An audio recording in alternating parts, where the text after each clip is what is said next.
चश्मा 75,000 का पहनते हैं, अरमानी का सूट पहनते हैं, 7 करोड़ की गाड़ी में चलते, बहुत महंगे महंगे शौक रखते हैं। देश के प्रधानमंत्री नरेंद्र मोदी हैं, शोभा देता होगा उन्हें, लेकिन मैं नहीं मानती कि इतना नीच आप समझ सकते हैं हमारे लोगों को, करीमगंज की जनता को, बराक वैली की जनता को, कि वो फ्लड्स में डूब जाते हैं, कि उनको फ्लड्स में मलेरिया, डेंगू, टाइफॉइड, हेपेटाइटिस इन सब का सामना करना पड़ता है, कि उनको अपने घरों में को छोड़ के छज्जों पे रहना पड़ता है, बच्चों को गंदा पानी पीना पड़ता है। वो शायद देश के प्रधानमंत्री नरेंद्र मोदी को नहीं दिखता। हम समझ नहीं पाते कि किस प्रकार देश के प्रधानमंत्री नरेंद्र मोदी इतनी लग्जूरियस लाइफ जीते हैं। हम समझ नहीं पाते कि हेमंत बिस्वा हजारों करोड़ों के मालिक हो जाते हैं, उनकी धर्म पत्नी के नाम पर असम की सारी जमीन हो जाती है, लेकिन फ्लड्स जब आते हैं तब बराक वैली की जनता को डूबने के लिए छोड़ दिया जाता है और उनकी चिंता नहीं करते। और ये बहुत पुराना और बहुत सालों से विषय है। 2022 में हमने देखा कि कितना डिजास्टर हुआ था पूरे असम में, और ये सिर्फ बराक वैली की बात नहीं है, इंफ्रास्ट्रक्चर असम गुवाहाटी में भी खराब है।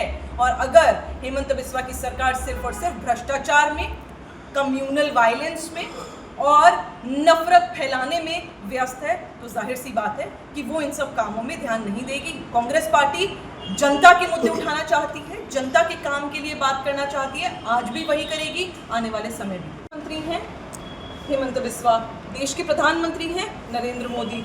डबल इंजन की सरकार की तो छाती पीटते हैं, लेकिन जब डबल इंजन की सरकार है उसके बावजूद भी बेचारे इतने हताश हैं, इतने हाथ पैर उनके कटे हुए हैं कि उनको इतना बड़ा मुद्दा भी आके प्रेस वार्ता करना पड़ रहा है। जाइए ना कोर्ट में, करिए ना FIR, प्रेस वार्ता करके नाटक काहे कर रहे हैं? इस तरह की झूठी और गलीच बातें करके आप इसलिए दिखा रहे हैं, आप जनता को दिखा रहे हैं कि आप हताश हो चुके हैं, आप परेशान हो चुके हैं, आप थक चुके हैं, आपके पास जनता के मुद्दों की बात करने के लिए कुछ नहीं है, इसीलिए आप कुछ भी बोल रहे हैं। इन्हें बोलिए ना, ये बोलते हैं देश के प्रधानमंत्री नरेंद्र मोदी जी बोलते हैं कि हम संसद में महिलाएं हमारे ऊपर हमला करना चाह रही थी, आपको संसद में आने से डर लग रहा है। अब हम कह देते हैं आपको संसद में आने से डर लग रहा है तो जाइए पाकिस्तान, जैसे आप कह देते हैं कि जाइए पाकिस्तान अगर आप कुछ नहीं कर सकते तो। हम कहते हैं देश के प्रधानमंत्री नरेंद्र मोदी को और हेमंत बिस्वा को, जाइए पाकिस्तान, जो एविडेंसेस है लाइए, FIR करिए, कोर्ट में जाइए, ये प्रेस वार्ता करके अपने आप को हताश दिखा के जनता को हादसे का विषय मत बनाइए।